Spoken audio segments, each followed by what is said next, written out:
你之前在里面嘴巴不干不净的，我早就想会会你这个四象山的杂碎了。我先带他们出去，马上回来。好，跟我走。找死！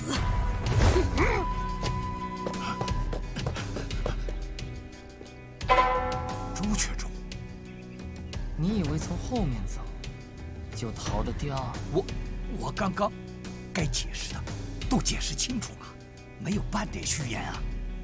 解释你是如何六亲不认、忘恩负义、恩将仇报的吗？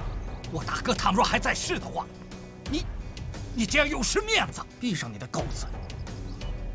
霍连汤，如今你真是能耐了，都敢叫我穆小乔了。那我告诉你，穆某这辈子的买卖里面就没有面子这一条。何况你大哥已经死了，就算他现在还活着，站在我面前，我要杀你，谁敢揍我？你！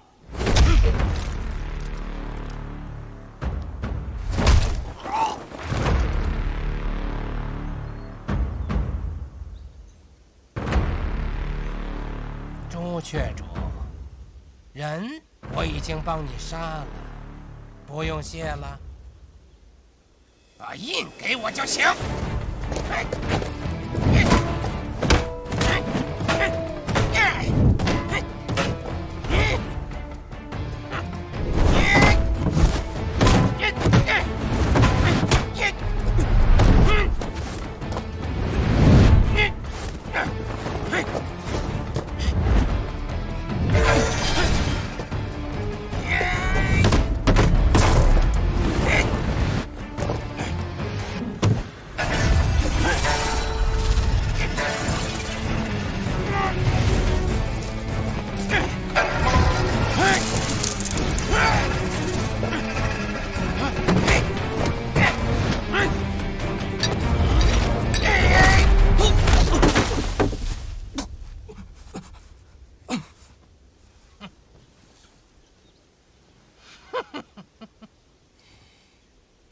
朱雀主，我可听说这百劫手可是速成伤身的功夫啊！这岁数越大，境况可就越差。朱雀主可要保重身体呀！更何况我与你和霍老堡主无冤无仇，何必要性命相搏呢？嗯？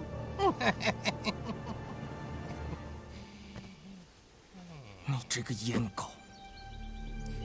慎独烟是霍家的，我早晚要拿回来。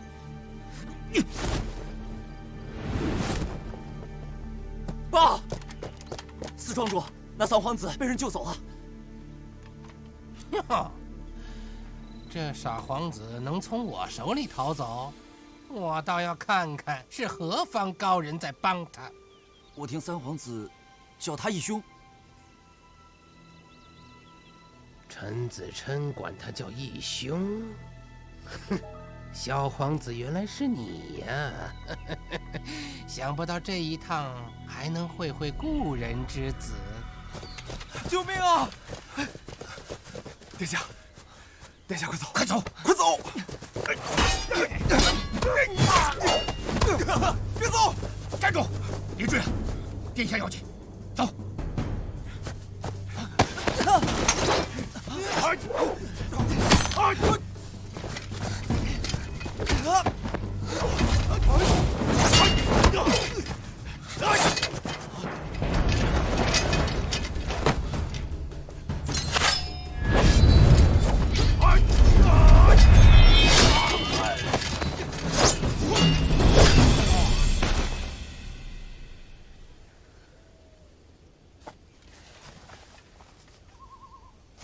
女侠姐姐。啊，义兄，不是让你走啊？你怎么又回来了？这个树林太绕了，我们绕了一大圈，不知怎么的又给绕回来了。那你现在听我的，跟着路上穿着霍家堡仆人衣服的人跑，他们往哪跑你就往哪跑。不行，这里这么乱，我怎么能把你和义兄留在这里啊？殿下，君子不立危墙之下，这样的教训还不够吗？哎呀，不够。现在怎么办？管不了那么多了，他自己一个人挺危险的，我们先把他送出去。好。哎呀，霍连涛这个庄子处处都有古怪，咱们先出去。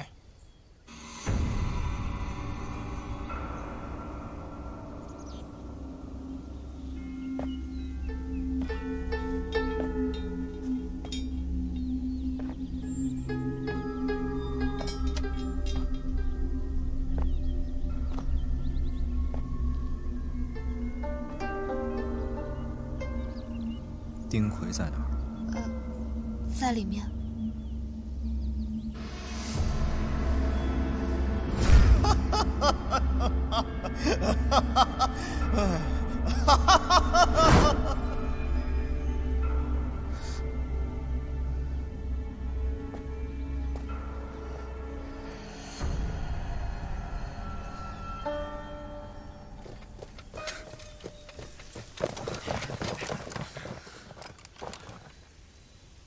他们来了。你给自己取名叫梅梅，这首曲子叫《寒鸦声》，看来你与这乌鸦还真是有异曲同工之妙啊。可不是嘛，眼下就生动地演绎了一出什么叫做冤家路窄。你要干嘛？我知道，不许打架，不许动内力。可是阿飞，人生在世，有些事情是必须自己亲自动手的。可是没有钥匙了。我自有办法。小皇孙，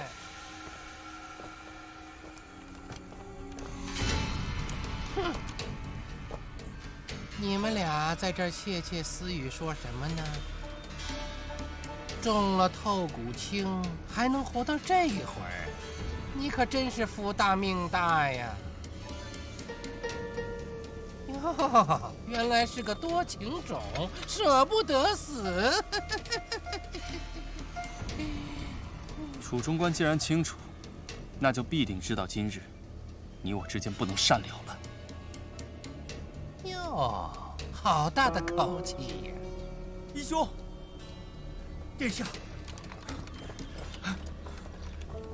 殿下，嘿，小皇孙，啊不，殿下，这陈家夺了你萧家的江山，你却给人家的小皇子卖命，简直愚蠢至极。那楚中官呢？你出卖了我父亲，杀了我叔父，卖主求荣。这几年在地下山庄过得可还好？楚中官既然认出我是谁了，那么今日新仇旧恨一并了了吧？好啊！都说这推云掌风华绝代，在我看来就是蠢人的功夫。你的老师误了你，教了你一身妇人之仁。怎么，今日想用这柔弱的功夫和你借来的内力跟我斗？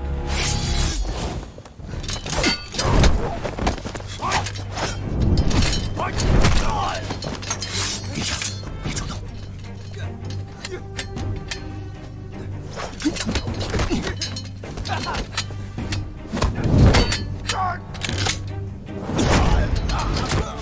阿飞，该你了。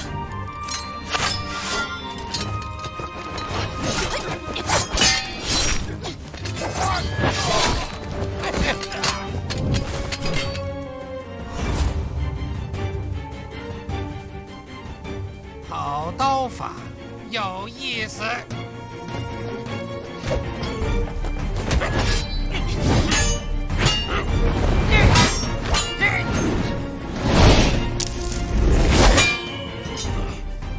阁下何人？报上名来。无名小卒，不足挂齿。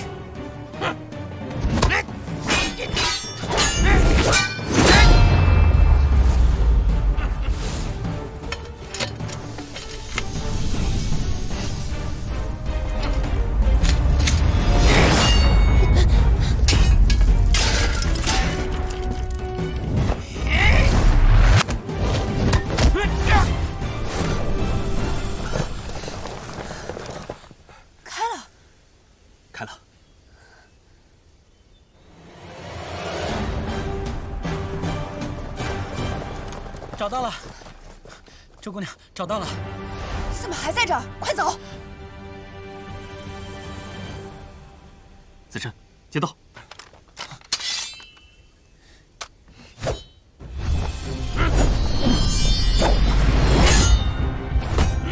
殿下，回去好好读书，以后别搞乱七八糟的，浪费时间。义兄，快走，拉他走。走不，义兄，义兄，放开我！周姑娘，师兄，走啊！快走啊，小主！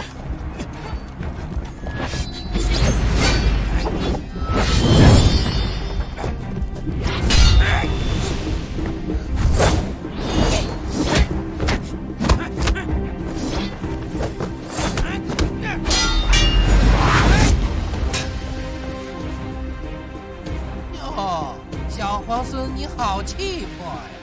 怎么不带着姑娘一起走啊？他不归我管，而且他也不会走。楚州官，既然你执意不肯走，那便留下吧。好啊，那我就陪殿下再玩玩。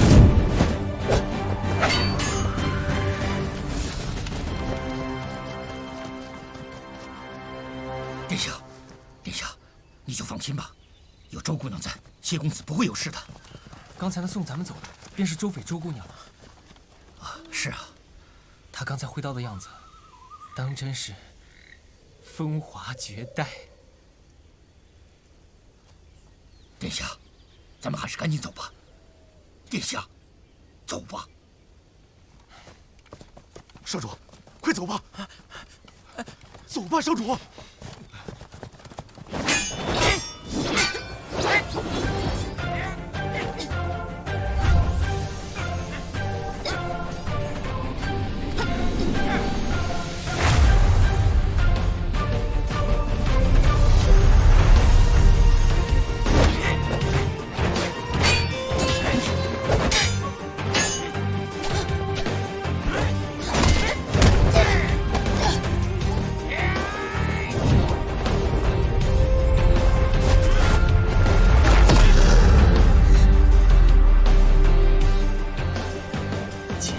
内力，就是要跟你一命换一命。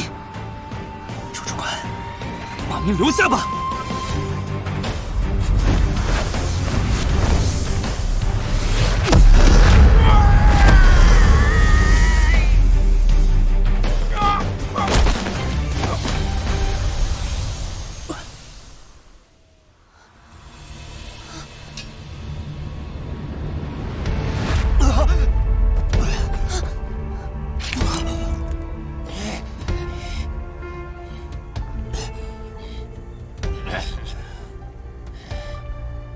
退云长虽说是妇人之仁，但果然名不虚传呐。如果没有门第之分，今日咱俩的交手可算是近20年最值得一看的较量。只可惜，你身上还有一层透骨青啊。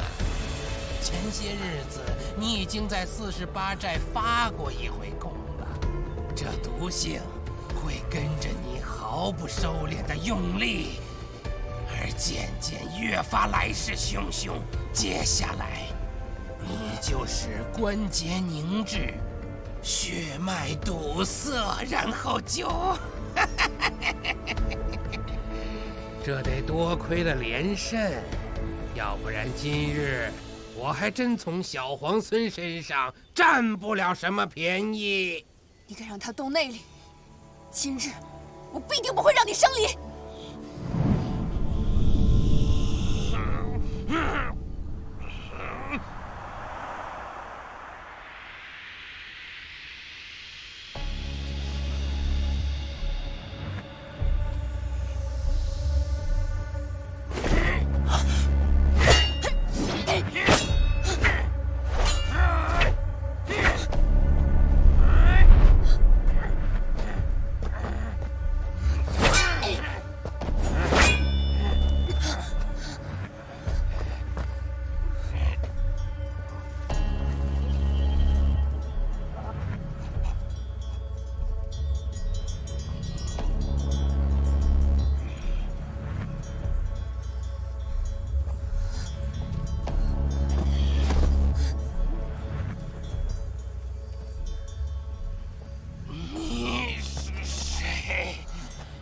我是大药谷唯一的传人，我是硬核从。当年我大药谷叛徒连氏，投靠了你们地煞，引得你和沈天树血洗我大药谷。今天我终于可以报仇雪恨了。不过也多谢谢你们，要不是你们把他逼得如此狼狈，我也没有这么轻易就得手。硬核从，你阿飞，仙缘，背过去，他树林里的迷雾有毒。这叫做凝露，是一种蛇毒，把它制成粉末，一遇水汽便可化作无色无味的毒物。刚才你们打斗的时候，楚中官可是吸入了不少。这种毒，内力越高的人发作就越快。楚中官果然名不虚传啊！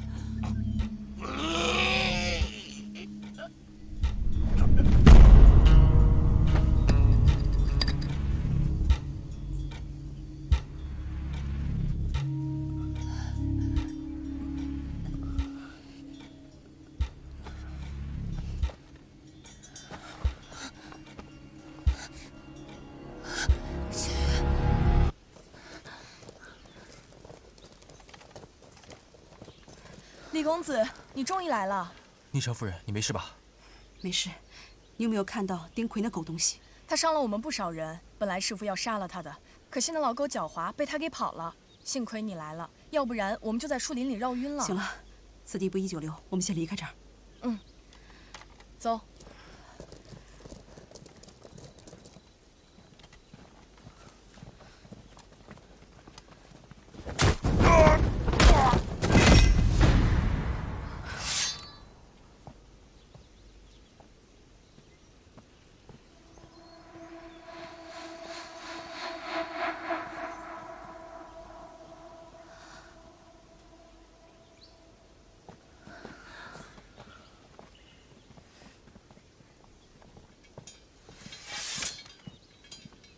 阿胜，你出来就好了。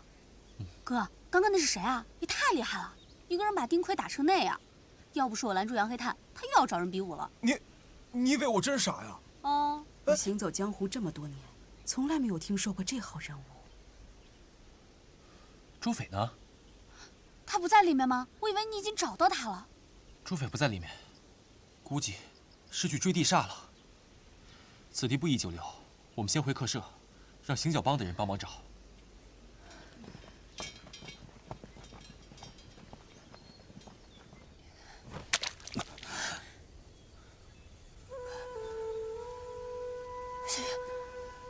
谢月，你，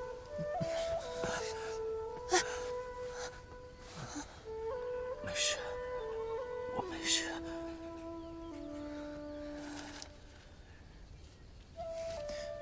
这个给你。什么？这是凝露的解药，刚才你肯定也吸入了一些。我知道，江湖中有个不成文的规矩，不论你能力大小，出身如何，只要淬了毒，那就先落了下场。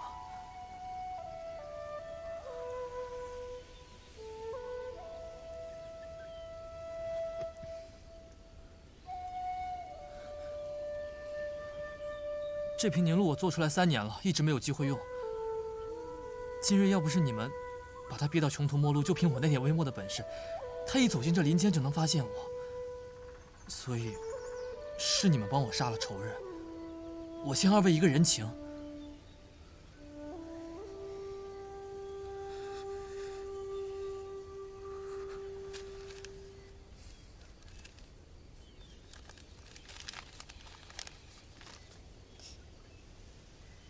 怎么只有一个？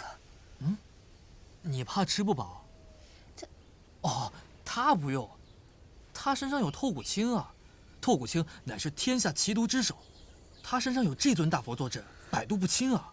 别说是吸入了凝露，就是把我的凝露直接装到海碗里给他喝，那也毒不死他。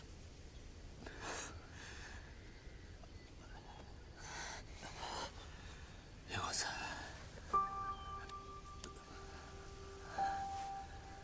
老家能不能用这种尊者收透骨青吗？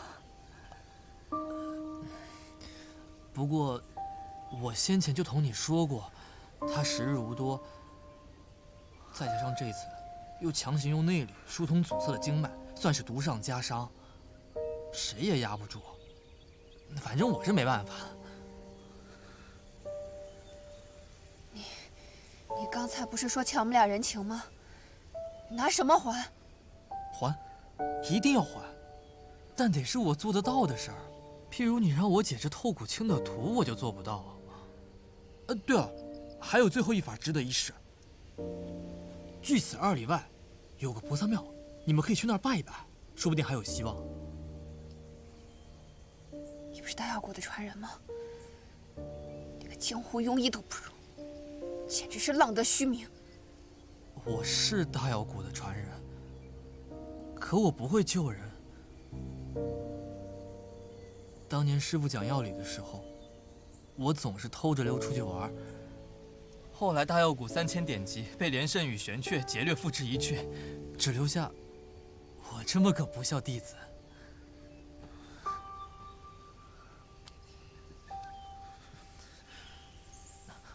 我不是什么药谷传人。你们还有什么事吗？没有，我就先走了。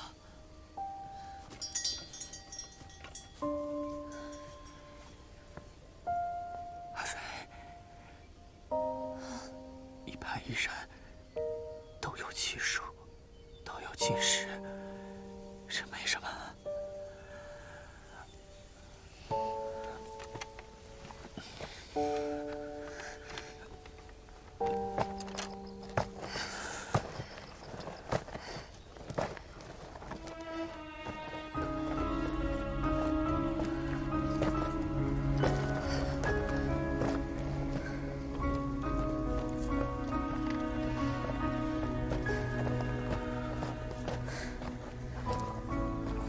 去哪儿啊？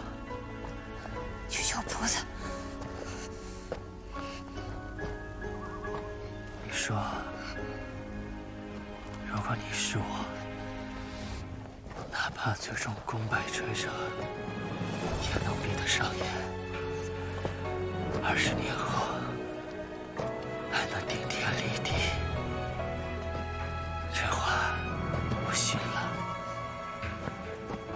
如今不成就是不成了。你那说好的顶天立地呢？要真是哭鼻子，可就是食言而肥了。闭嘴！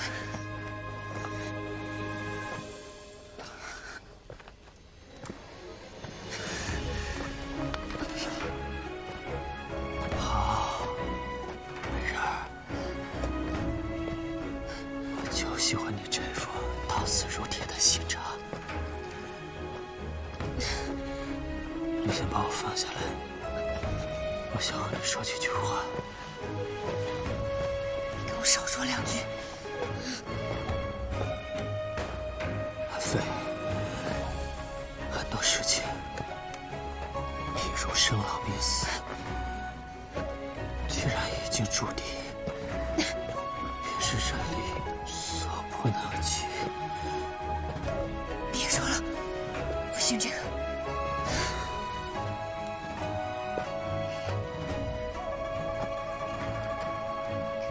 阿飞，以前同你说，要你做王妃的话，是骗你的，不当真。别做梦了，谁要做你？因为我也不想做什么皇后，当什么天子。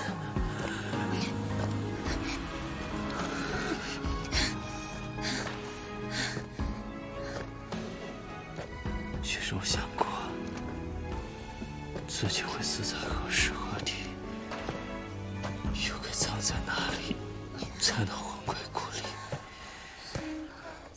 但是这会儿，我不想回什么剑阁，我想跟你去48寨，去个随便什么的地方，生着个山野全福，死着个山鬼灵魅，闲了就骑骑你，爱大了就跑，跑个10天半个月，等你气消了再回来。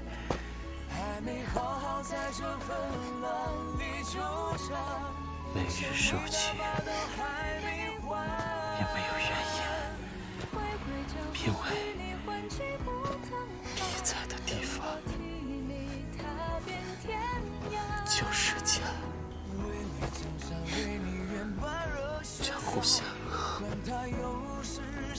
日后难免在于强敌。不论你是神功几载，生命几长，自送在黑牢里，你带着一些瓶瓶罐罐回来，跟我说交代重要。失去，你就是我心里的天下第一。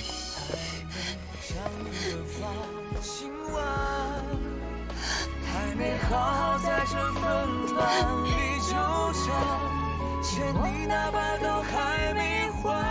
阿飞，今日暂别，20年后，我仍去找你，要一言为定啊！巍巍江山为你愿把热血洒，管他又是谁的天下。气恨之血飘到哪里才是家？不如让我把你融化。当君为了无心，却化作前世的铠甲。是爱无话，与你换取不曾怕，等我替你踏遍天涯。巍巍江山为你愿把热血洒，管他又是谁的天下。气恨之血飘到哪里才是家？不如让我把你融化。当君炎阳无心，却化作前世的铠甲。挚爱无话。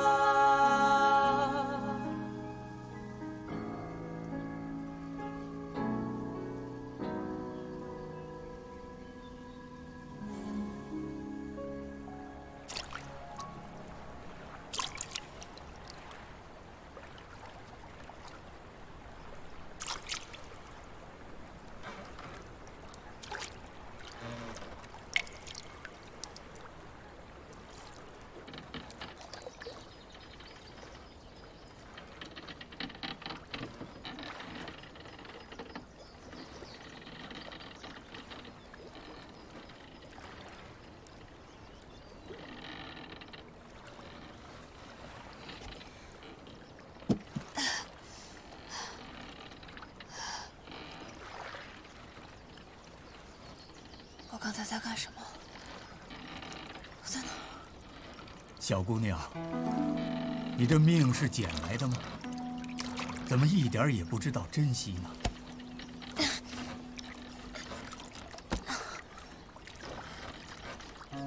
你中了蛇毒，自己不知道吗？兜里就装着解药，偏不吃，怎么，想试试自己能活多长时间是不是？这说话不正经的口吻，怎么那么像谢大哥？谢大哥，谢大哥呢？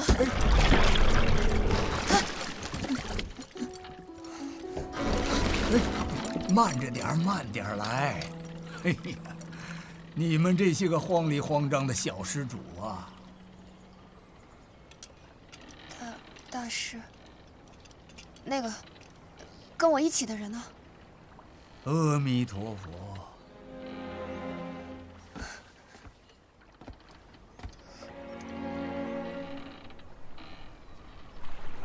姑娘，你要往何处去？老衲送你一程。我应该去哪里？要做什么呢？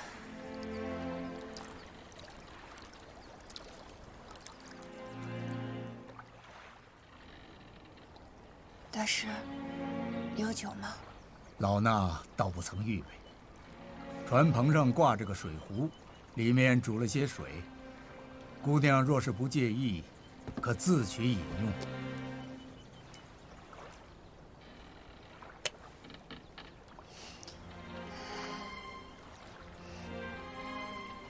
药的味道。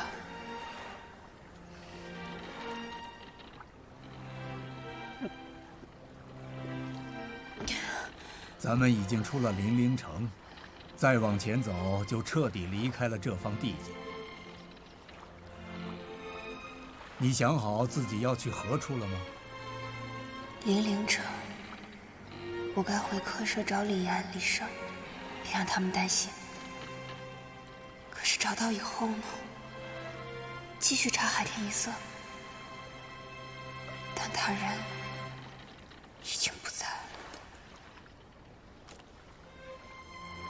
想不出来也不要紧，你记得自己为何而来便是了。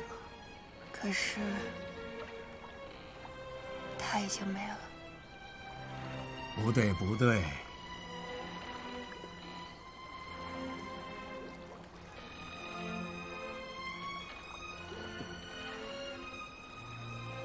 我帮帮您吧。你会划船吗？您教我呗。这玩意儿怎么往前走啊？你再好好想想，你是为什么而来的？想通了，就知道该怎么往前走了。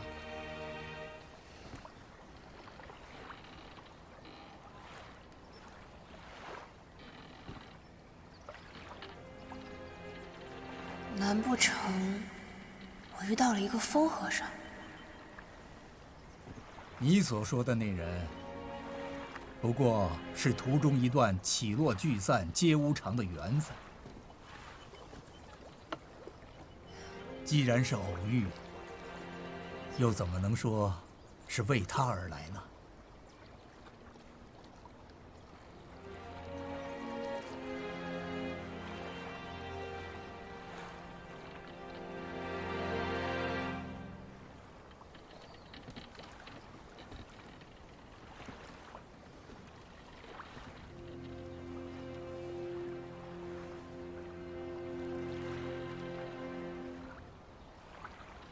刚开始，我是为了长辈交托的义庄跑腿的事儿上路的。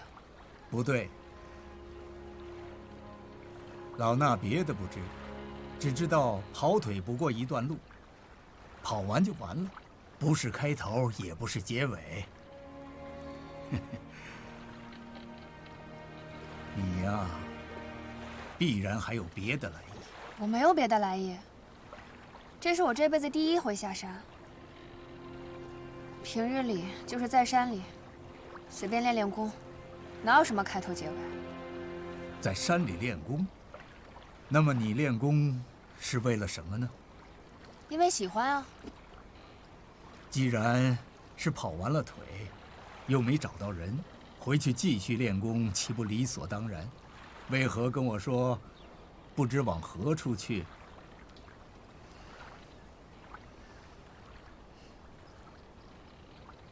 你练功是为了什么呢？练功是为了什么？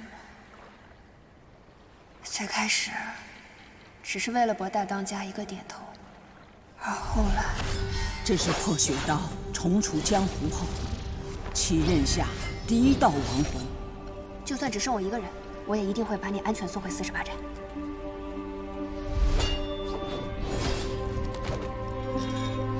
他一出关呐，便遇到了地煞攻打霍家堡。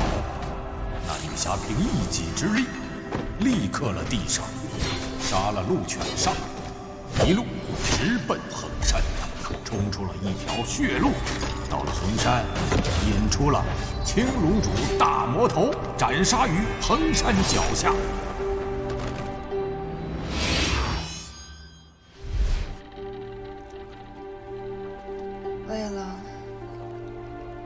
先祖的刀吧。双刀一剑控龙手的故事已经过去了，我们这些不孝子孙，拿着先人留下的刀剑，苟且尚且艰难，太窝囊。我总觉得不该是这样。名门之后，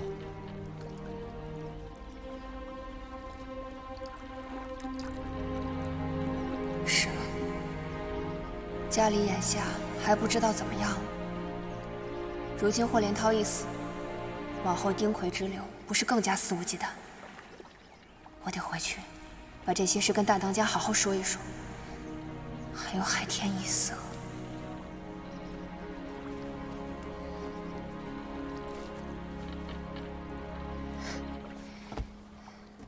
大师，麻烦你送我回一趟零陵城外吧。你去船棚里看看。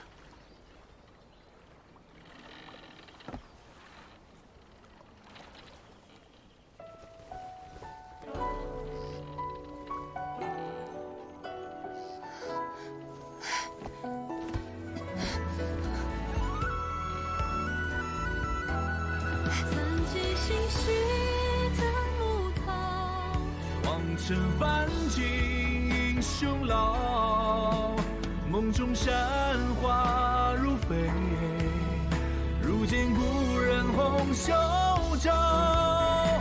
有情那一句交代，比性命重要。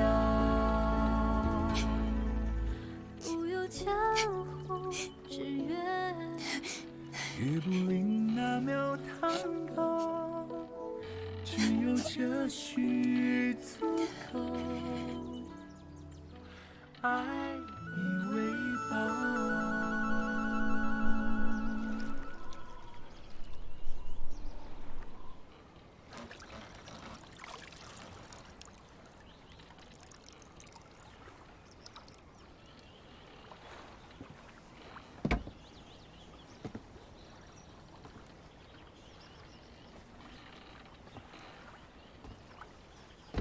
大师，他现在这样还有什么办法吗？老衲只能以银针服以一些药物，来吊住他的小命。究竟该如何驱除这透骨青之毒？我们几个老东西好多年前便开始琢磨了，至今也是没什么眉目。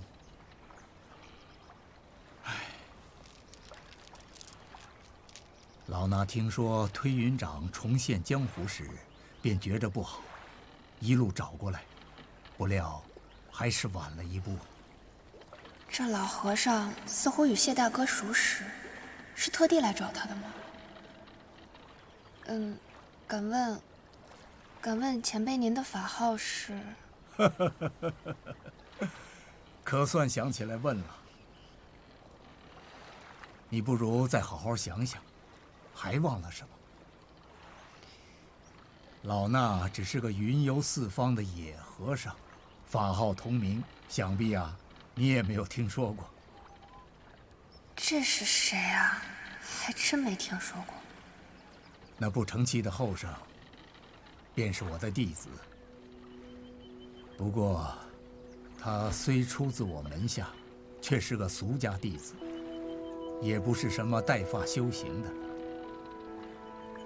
他小的时候自作主张剃过头发，只是我知道他一身尘缘，便没替佛祖收他，没人理他。几年过后他自己觉得怪没意思，又自行还俗了。大师，我终于知道他这啰里吧嗦的习惯是跟谁学的了。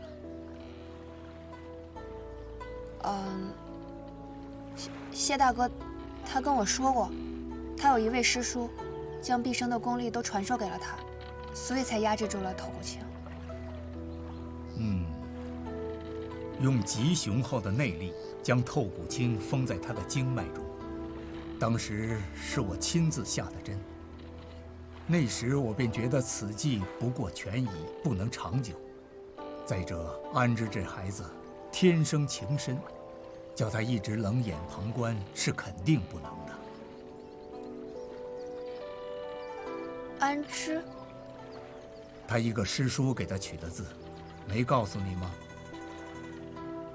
他告诉我的是谢梅梅。前朝突发兵变，安之尚在襁褓之中，是一个老中官将他抱出险境，遇上了我们。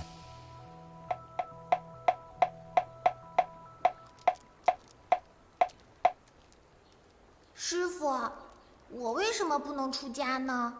我师父是个大和尚，我就应该是个小和尚啊。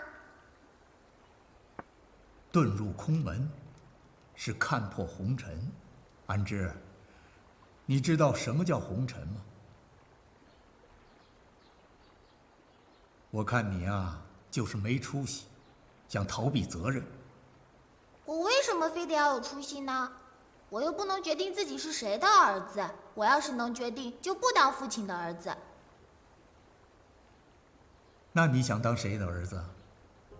打鱼的、撑船的、挑担的，都可以。这样我就不必读书，也不必练功。等将来长大了，我可以卖力气为生。当个跑堂的或车夫，跑堂的可以耳听八方，车夫可以走南闯北，岂不比现在快活？阿弥陀佛，师父，我说的不对吗？你只看到海边那些卖苦力的娃娃们自在，却不知道他们这一辈子快活的时光只有这几年。一旦身子骨开始抽条，便要替家里干活，挑担的要挑一辈子的担，撑船的要撑一辈子的船，日日起早贪黑，糊口尚且困难，遑论听风赏月。身后一家老小都是石头，沉甸甸地压着你，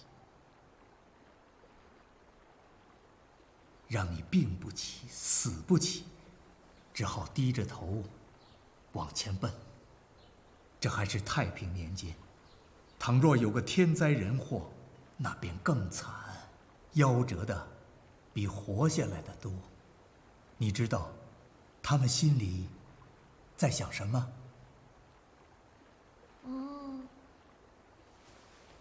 阿弥陀佛。他们在想，我为什么不是公子王孙？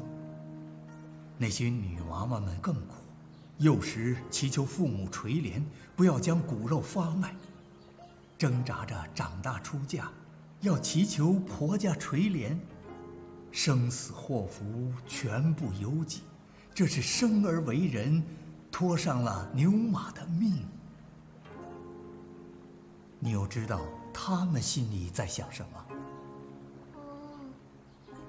生老病死，此乃生之苦。凡人奔波半辈子，都是为了挣脱娘胎里带来的命。